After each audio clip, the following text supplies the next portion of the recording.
The Knicks get a win over the Raptors in their second to last game of the regular season. I'm here with SNY NBA insider Ian Begley. And Ian, as much as we saw a really great game from Jalen Brunson, a double-double from Karl Anthony Towns, Mike Brown did make note of the bench and how they come up to play, especially from Jordan Clarkson and Jose Alvarado. 43 bench points in this game. How could that come into play, and how much of a benefit is that, especially when we look at the playoffs? Yeah, this is a deep Knicks team, and you look at Mike Brown's playoff rotation, probably not going to include Jose Alvarado, but the thing is, if there's an injury, you have Alvarado who could step in.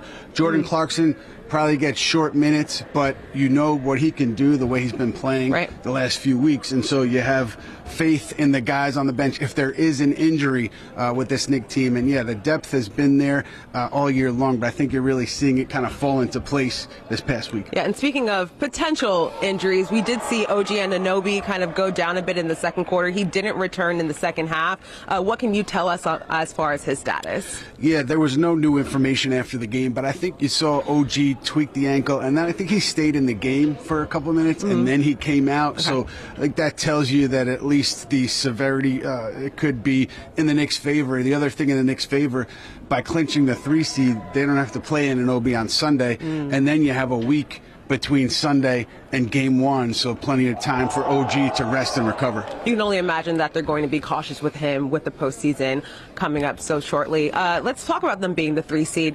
Their first round opponent still kind of up in the air, so can you kind of walk us through who they could potentially see in the first round? Yeah, very much up in the air right now. It's all going to come down to Sunday and who wants to win, who wants to lose. They could play the Hawks. It seems most likely, based on all the scenarios at play, that they'll end up with Toronto, but there's a Hawks scenario. There's also an Orlando Magic scenario.